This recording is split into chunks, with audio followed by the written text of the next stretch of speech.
저는 최근 스몰 웨딩을 했습니다. 가장 가까운 친척분만 모신 가운데 아주 조촐하게 한 결혼식이죠. 번잡한 시내 쪽 결혼식장보다 한강 변두리 쪽에 주차는 걱정도 없고 결혼식장의 그 복잡함과 사람 없는 조용한 결혼식을 했습니다. 남편과 결혼 전에 연애할 때 들린 바다가 경치가 좋아서 들렸던 레스토랑이었어요. 심플하게 주변과 어울리는 아름다움이 인상적이었던 곳이었습니다. 저희처럼 젊은 연인들이 데이트하기 딱 좋은 그런 곳이라서 단골들이 많이 찾는 곳인 것 같았어요. 형식과 틀에 박힌 결혼식이 싫었던 저는 남편과 결혼식을 이곳에서 하는 게 어떨까 하고 넌지시 물었는데 의외로 괜찮다고 하더군요. 그래서 그 길로 바로 사장님한테 곧바로 여쭤봤습니다. 그랬더니 식사비 포함해서 거기서 간단히 식을 올릴 수 있는 식장으로 세팅을 해주신다고 했습니다. 그리고 진행했었던 스몰 웨딩과 야외 결혼식 사진을 보여주셨는데 정말 마음에 들더군요. 서비스로 전문 사회도 봐주신다고 했습니다. 어차피 결혼식 때는 직장에 가장 가까운 사람들과 아주 친한 친구들만 초대할 예정이었고 지방에 사시는 가까운 친척들은 한 곳에 만나서 소형 버스로 이동하면 되는 거라 큰 불편함은 없을 듯 싶었습니다. 저의 친정 쪽은 아버지가 오래전에 돌아가셔서 아버지의 친구분들은 몇 분밖에 없었고 가까운 친척분들만 오실 예정이었죠. 반면에 남편 친구들과 직장 사람들은 따로 부르지 않아도 많이 올 것 같았는데 예비 신랑이었던 남편은 결혼식만큼은 제 뜻대로 해주고 싶다고 했습니다. 스몰 웨딩이라고 해서 결코 저렴한 결혼식은 아니었어요. 그냥 공장에서 찍어내는 듯한 결혼식장에서의 결혼이 아닐 뿐 좀 더 낭만적인 것이었죠. 화이트 로즈와 핑크 로즈가 섞인 장미꽃이 생화로 장식되었기 때문에 화려하고 아름다운 스몰 웨딩이었습니다. 그 흔한 웨딩드레스도 대여받지 않고 친구가 직접 선물로 제작해준 심플한 웨딩드레스를 입었어요. 그리고 떡칠하듯이 굉장히 뜨는 신부 화장이 싫어서 미용실에서 헤어스타일만 로코코풍으로 고데기로 말고 화장은 친구들이 직접 해줬어요. 그래서 더 의미가 있었어요. 식이 시작되기 전에 친구들이랑 사진 찍으면서 친척분들에게 인사도 드리고 있었습니다. 그런데 저만 치서 눈에 띄게 흰 원피스를 입고 있는 아가씨가 눈에 띄었어요. 예비 시누이였는데 얼마나 잔뜩 멋을 부리고 있는지 엄청 예쁘더라고요. 샵에 가서 30만 원짜리 화장도 받고 예쁜 옷도 대여받았다고 하더군요. 헤어스타일은 얼마나 공을 들였는지 머리 곳곳에 다이아몬드빛 헤어핀을 박아놓고 목에는 다이아몬드 목걸이와 귀걸이를 찰랑거리며 걸어오고 있었어요. 누가 보면 신부인 줄 알겠네 싶었습니다. 사람들의 시선이 느껴졌는지 기분이 좋아 보였어요. 정작 신부인 저는 목걸이나 귀걸이나 팔찌 등은 전혀 하지 않았는데 예비 시누이는 주렁주렁 화려하게 잘 차려입고 왔더라고요. 시누이는 저보다 2살 아래인데 스스로가 참 예쁘다고 생각하는 사람입니다. 그리고 다른 사람의 주목을 받고 싶어하는 성격이에요. 과하게 행동한다거나 눈에 띄는 옷차림 등으로 다른 사람들의 관심을 받고 싶어합니다. 얼굴도 여자인 제가 봐도 참 여성스럽고 예쁘고 키도 여자 평균 키보다 큰 편이고 날씬하기까지 합니다. 그래서인지 시누이는 비교적 자신 있는 외모로 다른 사람의 시선을 받고 싶어하는 욕구가 강한 듯이 보였습니다. 아마도 오늘 자기 오빠 결혼식인데도 불구하고 한 달 전부터 얼굴 마사지며 전신 마사지며 무엇을 입고 결혼식에 참석할지, 어떤 화장을 할지, 어떤 구두를 신을지 등등 고민 많이 했을 겁니다. 그동안 제가 봐왔던 시누이는 항상 그랬거든요. 아마도 신부보다도 더 돋보여서 다른 사람들의 시선을 독차지하고 싶었을 겁니다. 어서 오라고 반갑게 맞이하는 저를 힐끗 보더니 생각보다 너무 수수한 제 모습에 싱겁다는 듯한 표정이더군요. 그러더니 하는 말이 어이없었어요. 오늘은 신부가 아니라 내가 주인공이네. 라고 하면서요. 신부보다도 자신이 더 주목받고 있다는 말을 그런 식으로 하더라고요. 저는 그냥 웃어 넘겼습니다. 옆에서 신랑이던 남편이 헛소리하지 말고 저기 가서 얌전히 앉아있으라고 했는데 요리조리 제 드레스를 아래 위로 한번 훑어보고는 지나가더군요. 친구들이 그런 시누이를 보고는 시누이가 옆에 있어서 말은 하지 못하고 눈짓으로 뭐 저런 애가 있냐고 했어요. 시누이는 사람들이 쳐다보는 것은 자기가 신부보다 예쁘기 때문이라고 철석같이 믿고 있는 것 같았어요. 지나치게 자기애가 강한 편이었죠. 물론 예뻐서 쳐다보는 것도 있었지만 그것보다도 아무리 신랑 측 가족이라 하더라도 하객 복장이 아닌 흡사 신부 복장으로 화려하게 치장하고 나서 그게 이상해서 쳐다보는 것을 시누이는 깨닫지 못했습니다. 딱 봐도 흰 드레스 원피스에 화려한 목걸이, 치렁치렁한 귀걸이까지 조금 과한 복장이었죠. 식이 끝나고 가족 사진 찍을 때도 또 다시 자기가 주인공이라며 신부인 제 앞을 가로막고 중앙에 떡하니 서서는 다들 신부를 가리고 있다고 하니까 우스갯소리로 오늘은 누가 봐도 내가 주인공처럼 보이는데 중앙에 서야죠. 안 그래요? 하면서 자기가 중앙에 서고 신부인 저를 살짝 밀더군요. 어차피 사진 찍는 사람이 신랑 신부를 중심으로 찍는 건데 시누이 때문에 사람들이 인상을 찌푸리는데도 알아채지 못하더라고요. 저희 가족들이고 친척들이라서 이제 거침없이 오늘은 주인공은 나라면서 센터 자리를 포기하지 않더라고요. 형식적인 사진은 원치 않았기에 자연스럽게 찍어달라고만 했더니 제 결혼 사진은 사진마다 시누이가 가운데 떡하니 자리 잡고 있더군요. 그날 피로연 때 친구들이 시누이가 좀 이상하다고 하면서 욕을 했어요. 약간 나사가 빠진 듯이 사람이 부족해 보이더라고들 했습니다. 시누이에게 잘해주면 옳았구나 하고 머리 꼭대기에 올라갈 것 같다면서 조심하라고 이구동성으로 말하더군요. 아무튼 시누이가 주목받고 싶어 했는데 원하는 대로 된 것 같아 보였습니다. 인스타에도 막 따끈따끈한 사진들이 계속 올라오고 있었는데 정말 웃겼어요.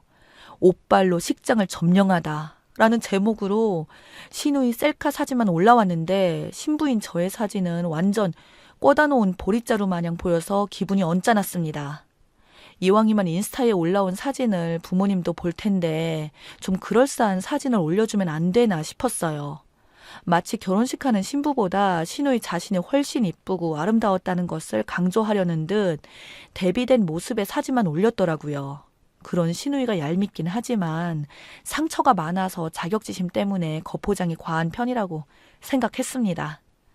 사실 시누이는 결혼을 한 번 한 적이 있어요. 비교적 이른 나이에 결혼을 한 거였는데 1년도 안 되어서 서로 헤어졌습니다. 혼인신고 전이라 지금은 처녀 행세를 하고 있어요. 시누이의 전 남편은 시누이보다 10살이나 많은 사람이어서 처음에 결혼한다고 했을 때 남편도 반대를 했었다고 들었어요. 세상 물정 모르는 시누이가 이래저래 속아서 결혼한 것 같기도 했고 아무래도 미심쩍었다고 하더군요. 아직 어린 나이니 좀 더 시간을 두고 결혼을 생각해보라고 했었는데 굳이 강행했다네요. 그 당시에 직장도 없었고 이곳저곳 알바를 하다가 결혼을 한 거라 취집이라 생각했던 것 같았습니다. 결혼작은 한 푼도 모으지 못하고 시부모님의 도움으로 결혼한 시누이는 막상 남편 돈으로 생활비를 받았으니 특별히 할 일도 없이 집에서 무료하게 쇼핑을 했다더군요. 그걸 못마땅하게 생각한 시어머니가 심하게 야단쳤는데 그때 시누이가 너무 스트레스를 받는 바람에 명품백과 화장품 그리고 비싼 주방 그릇들로 쇼핑을 왕창 해버렸답니다. 그 때문에 시누이 남편과 한바탕 크게 싸우게 되었고 시누이 남편은 시누이 카드를 정지를 시켰다네요. 그런 사실을 어찌 알고 시어머니가 남편도 없는 대낮에 쫓아왔답니다. 남편 신용카드로 정지 먹고 남편이 생활비도 주지 않겠다고 으름장을 놓고 있는 판국에 시어머니까지 와서 난리를 치고 있길래 너무 화가 난 나머지 시어머니를 때렸다네요. 당신 며느리이지 이제 당신 아들딸이 아니니까 잔소리 그만하라고 했답니다. 시누이 어머니가 완전 폭발하셨대요. 그때 상황은 안 봐도 비디오죠. 그래서 시누이 시어머니는 감히 시어머니한테 할 짓이냐며 그 자리에서 시누이 친정아버지에게 바로 전화를 걸어서 못된 딸 교육 다시 시켜서 보내라고 했다네요. 그런데 너무 어이없게도 친정아버지가 딸 편을 들어주는 게 아니었던 거죠. 시집간 딸이니 그쪽에서 알아서 가르쳐서 살든지 말든지 버리든지 알아서 해야죠. 다 키워서 보내놨더니 고장났다고 반품하는 건 받지 않습니다. 알아서들 하세요. 라고 하시면서 끊으셨답니다. 그러자 이번엔 시어머니가 경찰서에 신고했다네요. 시어머니는 어떠한 처벌보다도 이걸 기회로 해서 며느리 버르장머리를 고쳐볼까 하는 의도였던 것 같다고 했습니다. 영악한 시누이는 시어머니 때린 적이 없다고 발뺌을 했다네요. 오히려 시어머니에게 폭행을 당했다고 주장했답니다. 그날 저녁에 경찰서에 달려온 친정엄마와 시누이의 남편이 합세해서 집안 싸움으로 더욱 시끄러워지니 일단 집으로 돌아가라고 해서 시어머니와 시누이 엄마는 시누이 남편이 집에 모셔다 드리고 시누이와 시누이 남편은 집으로 돌아갔대요. 시누이와 어머니를 모셔다 드리고 온 시누이 남편이 그러더랍니다. 사람이라면 해선 안 되는 일들이 있어. 어머니랑 오늘 이야기했는데 당장 헤어지자. 몸만 나가던지 아니면 이혼 소송 당해서 위자료 주고 가던지 결정해. 라고 했답니다. 사실 혼인신고도 하지 않은 상태라서 합의 이혼이고 뭐고 없이 바로 헤어지면 남남이더라고요. 보수적이고 효자였던 시누이 남편은 절대 시누이와 살지 않겠다고 했고 더군다나 시누이 시어머니와 시누이를 더 이상 보고 싶지 않다고 했다네요. 이 말을 들은 시누이 친정엄마가 기가 막히다면서 도통 사정을 하면서 사돈을 달래봤지만 소용없었답니다. 할 수 없이 시누이가 시어머니를 찾아가서 무릎 꿇고 용서를 빌었지만 소용없다고 시누이 남편은 곧바로 살던 집을 부동산에 내놓더니 자기 짐을 다 빼서 시댁으로 들어가 버렸어요. 그렇게 허망하게 헤어진 후 몇 달이 지났는데 어느 백화점에서 일하고 있는 친구한테서 연락이 왔대요. 시누이와 헤어진 전 남편과 비슷한 사람을 봤다면서 사진을 찍어서 보내줬답니다. 시누 전 남편이 확실하더래요. 그런데 옆에 만삭인 어떤 여자와 아기용품 매장에서 물건을 고르고 있는 모습이었답니다. 백화점에서 근무한다는 그 친구 말에 의하면 그 아기용품 매장 직원에게 물어봤더니 두 사람이 부부가 분명한 것 같다라고 하더랍니다. 그렇다면 만삭인 여자 뱃속에 있는 아기가 전 남편의 아기란 건지 시누이와 결혼 생활 중에 바람을 피웠다는 것인지 황당했답니다. 그래서 전 남편이 다니는 회사로 찾아가서 단도직입적으로 사진을 보여주면서 따져 물었답니다. 그랬더니 이제 와서 무슨 상관이냐며 오히려 따져 묻고 있는 시누이한테 면박을 주었고 혼인신고하고 잘 살고 있는 자기 와이프를 데리고 백화점 쇼핑한 게 무슨 난리 날 일이라며 남의 회사까지 쫓아왔냐며 한 번만 더 찾아오면 가만두지 않겠다면서 큰 소리로 쪽을 주더랍니다. 헤어지기 전 시누이 몰래 바람 피운 사실에 대해서 따지려고 했었는데 오히려 정신없는 여자 취급만 당했다네요. 시누이는 전 남편에게 물었답니다. 결혼식을 올린 지 한참이 지나고도 혼인신고를 미루더니 그 여자는 바로 혼인신고를 했다고? 그랬더니 전 남편이 그랬대요. 얼굴이 이쁘니까 좋은 남자 잡아서 잘 살아. 너랑 막상 결혼해보니까 네가 2% 부족한 여자라는 걸 바로 알겠더라. 나도 나이가 많은데다가 마치 부족한 사람인데 와이프까지 2% 부족한 여자면 곤란하지 안 그래? 마치 결혼하자마자 헤어질 것을 각오했다는 듯한 말을 했답니다. 모욕적인 언사로 자존심이 엄청 상한 시누이가 야, 이 나쁜 놈아, 넌 천벌을 받을 거야 하고 저주 한번 퍼붓고 달리 어쩔 도리가 없었다고 합니다. 전 남편을 만나고 충격적인 말을 들은 시누이는 엄청 마음이 상했고 차라리 전 남편을 만나지 말 것을 후회했다네요. 차라리 모르고 지나쳤으면 좋았을 것을 알고 난 후에 남는 건 상처투성이었다네요. 시누이 오빠인 제 남편은 이런 말을 할 때마다 그랬답니다. 시누이는 전 남편과 헤어진 것은 잘한 것이고 남 탓할 필요 없다고요. 앞으로 네 허물까지 감싸주는 사랑해주는 그런 사람을 만나면 되는 것이니 마음 아파하지 말라고 했답니다. 그대로 시누이는 전 남편에게 받은 다친 마음의 상처 때문인지 좀 과한 언행을 할 때가 종종 있었어요. 저는 결혼 전에 이미 남편에게서 시누이에 관해서 듣고 알았기 때문에 제 스몰 웨딩에서 그렇게 2% 부족한 행동을 하는 시누이를 오히려 짠하게 생각했습니다. 거기서 더 과한 행동만 하지 않기를 바랄 뿐이죠. 시누이가 빨리 진정으로 시누이를 사랑하는 좋은 사람을 만나서 그 사랑으로 아픈 상처가 치유되기를 바랍니다. 우린 어차피 불완전하고 100% 완벽한 인간은 없기 때문에 누군가에게 2% 부족하다느니 하는 말들은 정말 쓸데없는 말인 것 같습니다.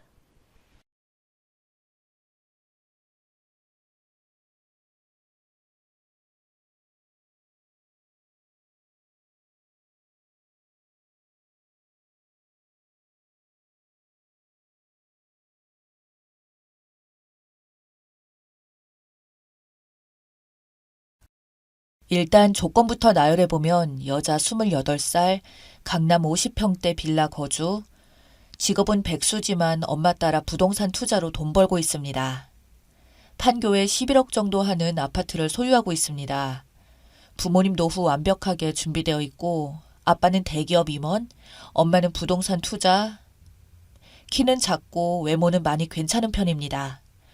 의술의 힘을 빌려 코는 살짝 높였습니다. 남자친구는 39살이고요. 전원주택 대지 200평 주택에 거주 중입니다. 동네 의원급 정형외과 의사입니다. 재산은 E클래스랑 남자 집이 종갓집이라 돈이 좀 있는 걸로 알고 있습니다. 부모님 노후 완벽하고 아버지 교수님, 어머님 주부, 키 보통에 외모 보통이에요. 집은 오빠가 강남권의 30평대 아파트 16억가량 대출금 30% 끼고 해오기로 했습니다. 저는 혼수 인테리어 원하는 대로 그래서 냉장고 1대와 김치 냉장고 1대, 안마 의자 300짜리 1개, 홈시어터와 게임방 시공, 세시 시공, 침대도 백화점에서 제일 비싼 거, 부모님 사달라는 거 다 사고 잠을 중요하게 생각해서 비싼 곳에서 주무셔야 한답니다. 스타일러, 에어컨에 TV도 제일 좋은 거 사달라고 하고 인테리어 견적 싸게 받았는데도 워낙 고급진 걸로 해달라고 해서 200 정도 받았고 그 외에 나머지 가구들 제가 채워 넣어야 합니다. 소파도 애들한가 뭔가 명품 사야 된다고 그것도 돈 3천 정도 했고 아무튼 해달라는 게 엄청 많아요. 몇 억 되는 것 같습니다. 남자친구 엄마는 친척들에게 입을 좋은 거 돌리고 삼촌까지는 한복도 돌리고 본인은 모피에 명품백 2개 사달라고 하세요. 욕심이 없었는데 네 엄마 보니까 욕심난다고 하면서요. 저희 엄마가 상견례 때 켈리 드셨거든요. 켈리 2개 사달래요. 하나는 블랙, 하나는 에토프로요.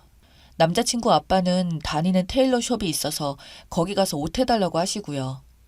예단으로는 1억 5천 달라고 하셨어요. 신랑 턱시도, 드레스, 식장비도 제가 다 내래요. 식장은 메이저급 호텔에서 하는 걸로 이미 결정했습니다. 의사랑 결혼하려면 집 1채 정도 들고 와야 된다는데 이 정도면 너 싸게 먹힌 거다. 라고 남자친구 어머님이 이렇게 말씀하시더라고요. 솔직히 5억이 넘어가는 혼수 예단 카페 가면서 내가 이 남자와 결혼해야 하나 고민이 많이 됩니다. 11살이나 차이가 나는데 내년이면 남자친구는 40살인데 의사 남편이 그렇게 가치가 있을까 자꾸 고민이 되어서 글을 남겨요. 남자친구가 해온 집은 대출 빼면 약 10억인데 집값을 반반 보태고 결혼한다고 할까 아니면 이 결혼을 엎어야 할까. 예비 시어머니께서는 요구하는 게 너무 많고 저도 이 결혼에 생각이 많아서 조언을 구합니다. 추가 글 씁니다. 어떻게 만났냐고 물어보시는 분들이 계셔서 제가 진료받던 병원 의사였어요. 사고 나고 몸이 안 좋아서 병원에서 집중적으로 치료받고 있었거든요. 그때 거기 병원 펠로였어요. 예단 예물비 혼수가 5억 정도냐 하는 분이 있는데 5억이 훨씬 넘어요. 남자친구가 해오는 집은 16억이고요. 대출받아서 사는 겁니다. 대출은 아마도 6억 정도 되는 걸로 알고 있어요. 가족 말해도 3천 정도는 깨지더라고요. 저는 잘 몰라서 엄마가 견적받아 주셨고 아빠 회사 쪽 물건 제일 좋은 가전들로만 사기로 한 거라서요. 할인을 최대로 해서 받은 거예요. 그리고 홈시어터, 게임방 비용도 장난 아니었어요. 방음 시공하고 컴퓨터를 2대 맞추는데 각 200 이상씩 들고요. 영화 볼 때 써야 되니까 레이저빔도 2개 넣어달라고 했고 매트릭스만 2천이고 소파도 4천만 원짜리 했고 그 외 가족들도 고급스럽게 하고 싶다고 골드 프레임 대리석으로 해야 한다고 남자친구 엄마가 바람 넣고 남자친구도 그거 이쁘다고 하고 그냥 작은 테이블 하나에 몇십만 원씩 했어요. 그거 말고도 남자친구 시계 사줘야죠. 롤렉스는 또 싫대요. 불량팡 사달래요. 그것도 몇천만 원 합니다. 반지는 부세론에서 오빠가 맞추기로 했고 그거 위쪽으로 보석이나 시계 사는 거 전부 제 돈으로 하기로 했습니다. 아, 너무 많아서 다 못 썼는데 오빠 양복도 2벌 맞춰줘야 해요. 저희 아빠가 노로피아나 좋아하셔서 자주 입으시는데 제가 아는 남자 양복이 없어서 그걸 얘기했더니 우리 아빠 입는 거면 어지간히 좋은 거겠다고 해달라고 하고 톰 브라운 수준으로 유명한 거니까 맞춰달라고 했어요. 호텔 예식도 저희 집에서 다 대기로 하고요. 오빠 쪽 식대만 그쪽에서 내기로 했습니다. 1억 이상이 됩니다. 남자친구 엄마랑 친척들 한복은 전부 200에서 300 하는 숍에서 제일 좋은 걸로 맞춰달라고 하고 이불도 좋은 거 해달라고 했어요. 자기 체면 살아야 한다고요. 그냥 바라는 게 너무 많았고 저희 엄마 아빠 옷 입는 거 신발 하나까지 좋은 거 신으신다고 다 원하시더라고요. 남자친구 엄마한테 줄 모피랑 가방 감안해도 4천 정도 같은데요. 엄마 말로는요, 그거랑 남자친구 아빠 차가 제 차보다 후진 거라서 엄마가 차도 하나 해드릴 생각이 있다고 하시더라고요. 아, 그래서 너무 속상해요. 예비 시어머니는 의사 아들에 대한 부심이 너무 심해서 이번에 그동안 투자한 돈 한몫 다 벌어들이시려는 듯 하고 결혼하고 나서도 병원에 들어가는 돈을 저한테 많이 바라실 것 같습니다. 말끝마다 너는 학력이 딸린다. 의사 신랑 만나서 팔자 폈다. 라고 하시는데 저 지금도 넋소리하게 제 할 일 잘하고 잘 살고 있습니다. 아무튼 저도 부모님 속상한 거 보기 싫고 그래서 그냥 결혼 안 한다고 얘기하려고요. 솔직히 저도 학벌 석사까지 했거든요. 음대에서. 그래서 교수과정 밟아도 되기는 하는데 열심히 일할 자신도 없고 아침에 일어날 자신도 없고 노는 게 좋고 강아지 보는 게 좋아서 강아지랑 맨날 놀고 여행 다니고 제 삶 괜찮다고 생각도 하고 있습니다. 더 좋은 사람 만나야지 하고 접으려고 해요. 아직 20대인데 뭐에 미쳐서 결혼을 하려고 했을까. 아직 재미있게 클럽 가서 노는 게 더 좋은데. 나도 의사란 직업에 홀렸었나 이런 생각까지 들더라고요. 저희 집 재력이 있다 보니까 빨대를 꽂으려고 하는 뭐 그런 게 너무너무 눈에 보여요. 남자친구가 집도 잘 사는 편인데 저희 집이 더 잘 사니까 은근히 질투를 하시고 비아냥거리세요. 결혼을 접어야겠다는 생각이 자꾸 들다 보니 본가 할아버지가 얼마 전에 돌아가셔서 아직 49제도 안 했거든요. 할아버지가 저한테 자꾸 시그널을 보내시는 것 같아요. 뭔가 계속 결혼 얘기로 올가매서 백수라서 부모님 학벌이 별로라서 여자라는 이유로 제가 계속 기죽고 자존감도 떨어졌던 것 같아요. 교수 아버지의 집안도 좀 살고 의사 아들이니까 돈이 더 많은 우리 집을 내리 깔려고 하더라고요. 역시 싸한 느낌은 틀림이 없네요. 현실 직시하게 냉정하게 더 잘났다고 말해주셔서 감사합니다. 요즘 떨어진 자존감 회복이 조금은 된 것 같아요. 스스로가 괜찮은 사람이라고 생각하고 더 좋은 사람 만나도록 노력하겠습니다. 감사해요. 그럼 다들 좋은 하루 보내세요. 추가 후기입니다. 저 월 말에 11살 차이 남자친구랑 결혼 고민 중이라고 말했던 아가씨입니다. 저 파혼했어요. 할아버지 49제 지나고 바로 파혼했답니다. 엄마가 막 우셨어요. 아버지가 도와주신 거라고. 남자친구의 반응은 난리가 났고요. 저희 집은 반대로 경사가 났습니다. 남자친구한테 전화로 결혼 안 할래. 잘 살아? 이랬더니 저한테 빌길래 만나서 얘기하자 했거든요. 근데 지네 엄마도 옆에 끼고 왔네요. 가려고 그랬는데 둘이 너무 사정하길래 얘기 들었거든요. 그 와중에 빙수를 사줘서 짜증났어요. 사랑니 빼서 안 아물었거든요. 그리고 콩깍지가 벗겨지니까 늙은 너구리같이 생겼어요. 저는 박보검이 취향인데 그래서 순간 못생겼다고 입 밖으로 튀어나왔어요. 제 취향도 아니고 징그러우니까 자꾸 자기야 자기 하지 말라고 말해버렸습니다. 얼굴 벌개지고 씩씩거리면서 그래서 참으면서 얘기하더라고요. 아무튼 처음에는 뭐가 문제냐, 혼수랑 예단이 문제냐, 안 그래도 된다, 결혼 깨지 마라 그러길래 단순히 그게 문제가 아니고 태도가 문제라고 얘기했거든요. 그까짓 거 우리 집도 그런 집 다 살 수 있고 6억이든 10억이든 혼수 해갈 능력 된다. 겨우 16억짜리 집 대출 빼면 10억짜리 사오면서 6억이 넘는 혼수 채워놓고 옷에 시계에 혼수 예단까지 아주 작정하고 받아먹으려고 하는 게 상식적으로 이해가 가질 않는다. 이런 식으로 결혼하게 되면 나중에 정말 나더러 병원 차려내라고 하시면서 네가 뭘 한 게 있냐고 하지 않겠느냐. 학력 낮고 백수라고 깔보고 뭐라고 하는데 학력이 낮다고 하는 거랑 노는 백수여도 남자친구 연봉의 몇 배나 더 번다. 그깟 의사한다고 11살이나 어린 여자친구한테 악착같이 한몫 챙기려고 하는 거 꼴 싸나워서 봐줄 수가 없다. 나 28살밖에 안 됐는데 이 결혼 안 해도 아쉬울 거 없다고 그동안 당해온 서름 똑똑히 쏘아붙였습니다. 그랬더니 우리 아들은 이까지 결혼 안 해도 아쉬울 게 아냐, 뭐 이런 게 다 있냐 하면서 혼자 흥분하고 아줌마가 결혼 빙자로 사기친 거라고 남의 아들 혼사길 막은 거라고 난리를 피우더군요. 고소한다고 하길래 하라고 했습니다. 고소하면 사촌오빠가 변호사니까 무서울 거 없다고 바로 대응한다고 했어요. 그리고 여러분들이 말씀해 주신 거 하나하나 외웠다가 얘기하니까 저더러 맹랑하대요. 그런 거 다 따지고 드는 게 아니래요. 그러길래 먼저 따지고 든 건 그쪽이라고 했더니 의사가 돈을 얼마나 많이 버는데 개원하는데도 많이 들었고 앞으로의 비전이 어쩌고 저쩌고 하길래 현재도 남자친구보다 제가 더 돈 많이 벌고 앞으로도 저는 남자친구가 벌 돈보다 제가 받을 돈이 더 많아요 라고 해버렸습니다. 사실 저 의사 월급 얼마 하는지 모르는데 뻥 좀 쳤습니다. 네, 아빠 엄마 하는 것도 기분 나빴다고 얘기했고 다양하게 이것저것 다 따졌습니다. 거의 머리 안 거치고 나가는 수준이라 머리 거치면 말발로는 질 것 같았거든요. 그냥 어른이다 뭐다 체면도 안 차리고 거르지 않고 저도 나오는 대로 막 던졌어요. 아줌마가 열받아서 시끄럽네, 천박하네, 쪽팔리네, 아주 약이 올라서 어쩔 줄 몰라 하면서 방방 뛰더라고요.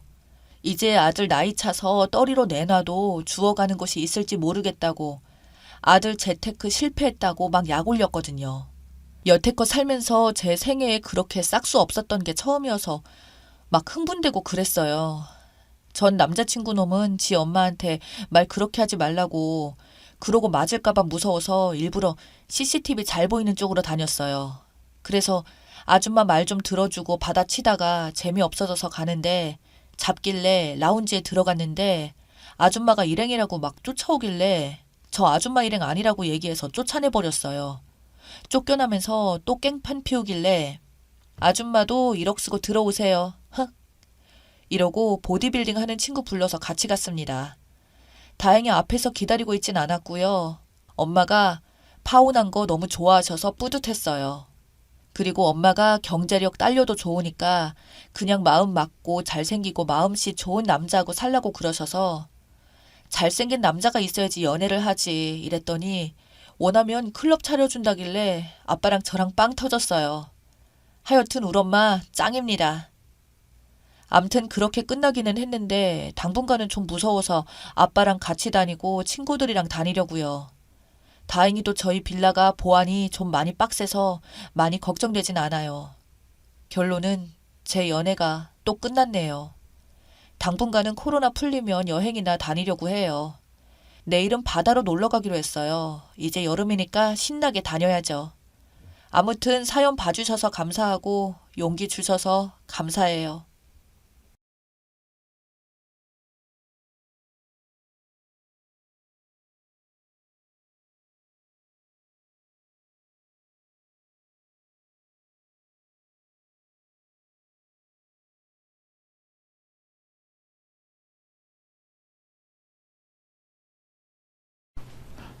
안녕하세요. 저는 현재 아이 둘을 키우고 있는 42살 엄마입니다.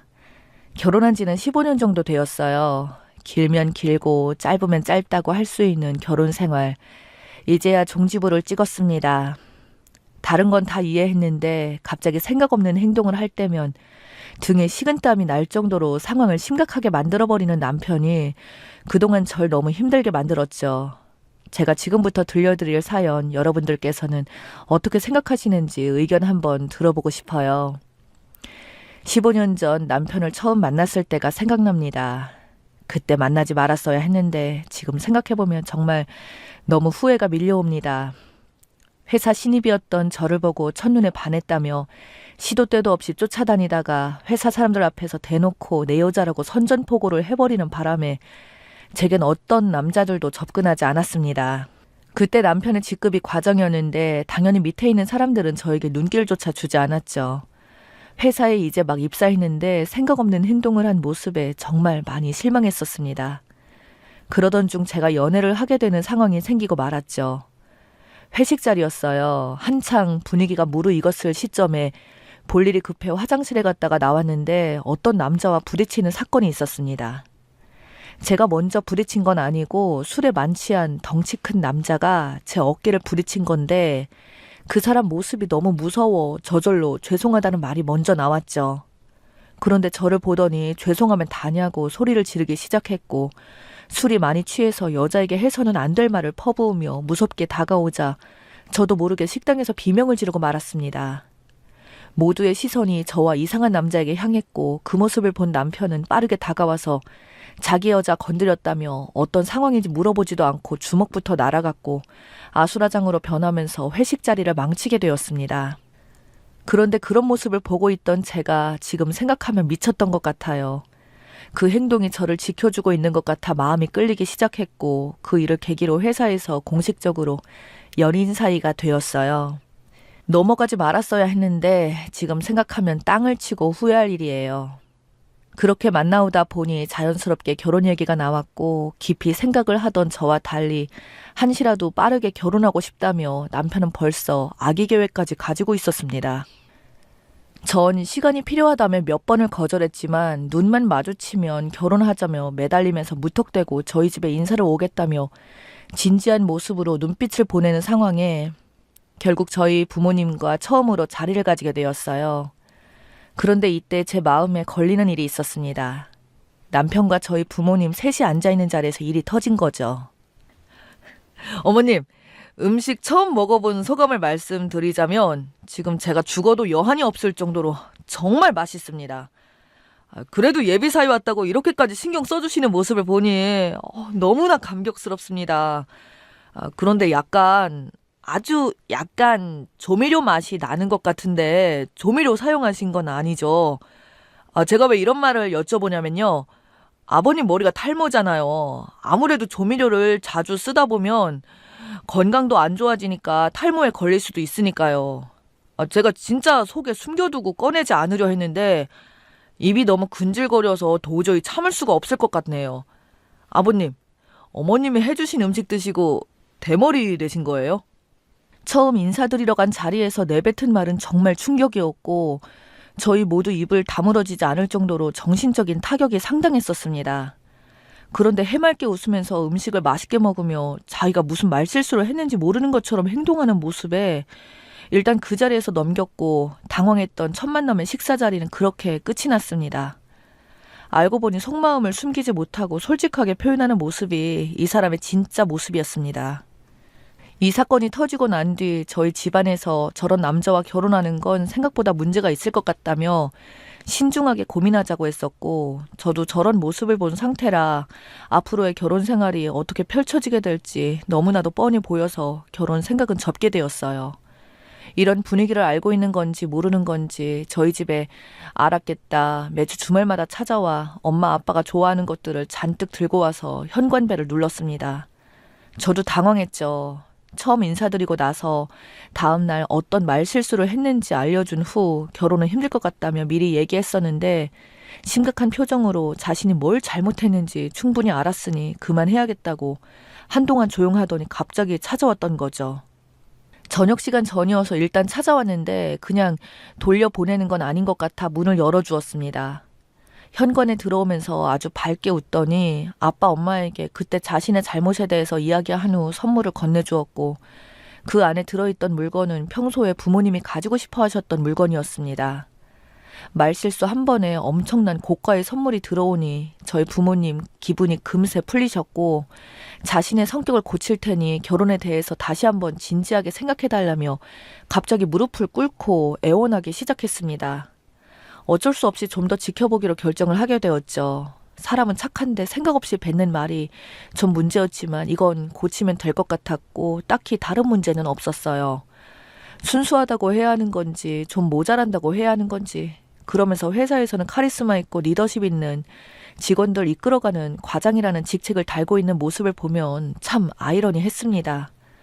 그렇게 한동안 정말 아무 일도 없었어요. 말실수하는 것도 없었고 행동 하나하나 조심하려고 하는 모습에 저희 부모님 마음도 활짝 열리게 되었습니다. 그렇게 상견례를 하면서 무사히 결혼까지 이어졌죠. 아이를 낳고 잘 살고 있었는데 그때 일을 완전히 잊어버린 채 10년이라는 시간이 흘렀을 시점에 생각지도 못한 남편의 행동 때문에 충격을 받게 되었어요. 엄마가 몸이 많이 안 좋으셔서 병원을 찾아가 정밀 검사를 받아보니 갑상선에 암이 있는 걸 발견하게 되었고 그로 인해 수술을 받아야 될 정도로 심각해져 있는 상태였어요. 그렇게 수술 날짜를 잡고 병실에 누워 있는데 몸이 상당히 안 좋으신지 눈을 감고 누워 계신데 남편이 들어왔습니다. 급하게 뛰어왔는지 숨이 차 보였고 병실에 누워 계신 엄마를 보자마자 저에게 엄마의 상태를 물어보며 슬픈 표정으로 한참을 바라보며 엄마의 손을 잡고 눈물을 흘리고 있었어요. 그 모습을 보니 저도 눈물이 흘렀고 엄마는 분위기가 우울해지자 괜찮다며 좋아질 거라고 눈을 뜨고 저희를 진정시켜 주었습니다. 하필 아빠가 지방으로 출장을 간 상태라서 소식만 전달한 상태였고 수술날 아빠가 올 것 같다며 남편에게 따로 전화를 해서 옆에서 잘 챙겨주라며 부탁까지 했었어요. 엄마는 수술대에 올랐고 모든 일이 잘 해결되길 바라는 마음에 기도하면서 엄마가 나오기를 기다리고 있었습니다. 그렇게 병실에 엄마가 오셨고 눈을 뜨기 기다리며 바라보고 있는데 갑자기 남편이 지갑에서 뜬금없이 10,000원 한 장을 꺼내더군요. 한참을 만지작거리고 있었습니다. 그때까지도 이 남자가 뭘 하는 건지 이해할 수가 없었죠. 그런데 갑자기 엄마 이마에 10,000원을 딱 올리더니 가시는 길 편히 떠나시라며 눈물을 흘리면서 엄마 이마에 붙여주었습니다. 너무나 황당하고 충격을 받아 저도 모르게 남편의 얼굴에 손이 날아갔고 남편은 엄마가 깨어나지 못할 것이라며 단정짓고 있었어요. 의사 선생님께서 경과를 지켜봐야 한다고 말했지만 아직까지 모든 상황이 끝난 게 아니고 세상 떠나지도 않은 분한테 이런 식으로 행동하는 게 너무나 이해할 수 없었습니다. 더 심각해진 건 모든 상황을 엄마가 듣고 있었고 이마에 10,000원이 올려졌을 때 눈을 뜨기 시작했던 거죠. 당신 지금 미쳤어? 우리 엄마는 이제 막 수술받고 나왔고 세상 떠난 분도 아닌데 병실에서 많은 사람들 보고 있는데 떠나라며 엄마 얼굴에 10,000원을 붙여? 아무리 생각을 해봐도 이해할 수가 없네. 도대체 왜 그런 거야? 빨리 말해보라고. 그냥 갑자기 생각이 났어. 세상 떠나면 노잣돈 올려주잖아. 그래서 나도 한번 해보고 싶었지. 정말 많은 고민했는데 참을 수가 없어서 올려봤어. 아직 어머님 깨어나지 않으셨잖아. 그럼 된 거 아니야? 당신만 조용히 하고 있어. 한번 해보고 싶었다고? 엄마는 눈을 동그랗게 뜬 채로 사위를 쳐다보고 있었고 수술 때문에 말을 할 수가 없었지만 엄청난 분노에 찬 시선으로 남편을 바라보고 있었습니다. 한쪽 눈에는 눈물이 흐르고 있었어요. 저는 남편을 밀치며 밖으로 나가라고 소리치고 있는데 뒤에서 모든 상황을 듣고 계셨는지 들고 있던 과일 바구니를 떨어뜨린 아빠는 온몸이 부들부들거리며 남편을 향해 엄청 무섭게 걸어오셨고 놀란 남편이 고개를 떨구자 아빠는 멱살을 잡고 밖으로 질질 끌고 가셨습니다. 순식간에 벌어진 일이라 충격이 쉽게 사라지지 않은 상황에서 진정이 되지 않는 엄마의 눈물을 닦아주면서 죄송하다는 말밖에 할 수가 없었네요. 한참의 시간이 흐르고 엄마도 진정이 되었고 아빠가 병실에 들어오셨는데 남편은 보이지 않았습니다. 아빠에게 물어보니 이번 일이 너무나 충격이 크셨는지 저와의 결혼 생활을 그만하라는 말을 꺼냈다며 저에게도 이혼하라고 통보하셨어요. 이 문제로 인해 저도 이혼 생각 안 한 거 아닙니다. 앞으로 계속해서 얼굴을 봐야 한다면 그럴 때마다 이번에 일어난 사건이 떠오르고 정신적으로 많이 힘들어질 것을 저희 가족 모두 알고 있었어요. 결국 저는 집에 먼저 들어온 남편과 정말 진지하게 대화를 했고 이 문제는 돌이킬 수 없는 상황까지 만들었기 때문에 좋아질 수 없다며 이혼하자고 말했습니다. 당연히 남편은 절대 안 된다며 자기가 한 행동에 대해서 다시 찾아가 무릎을 꿇고 빌겠다며 이혼만큼은 하지 말아달라고 애원했지만 도저히 받아들이기 힘들었어요. 이혼이 두려웠던 남편은 자기도 생각을 좀 하자며 이 모든 상황들에 대해서 피하려고만 했고 그렇게 별거를 하면서 지내게 되었습니다. 수술이 잘 끝나고 완치 판정을 받게 된 엄마는 남편의 얼굴을 평생 동안 보고 싶지 않아 했어요. 아빠도 마찬가지였고요. 저희 아이들만 불쌍한 거죠. 저런 사람을 아빠라고 보고 싶은데 언제 오냐며 울고 있으니 주말마다 와서 아이들 데리고 밖에서 놀아주다가 들어갑니다. 한 번의 실수가 되돌릴 수 없을 정도로 집안을 풍비박상 만들었고 회복이 되지 않은 상태로 이런 상황을 남편은 이혼을 하지 않으려 5년이라는 시간을 끌었네요. 저도 더 이상은 이렇게 지내는 건 아닌 것 같아 소송을 준비하고 있었습니다.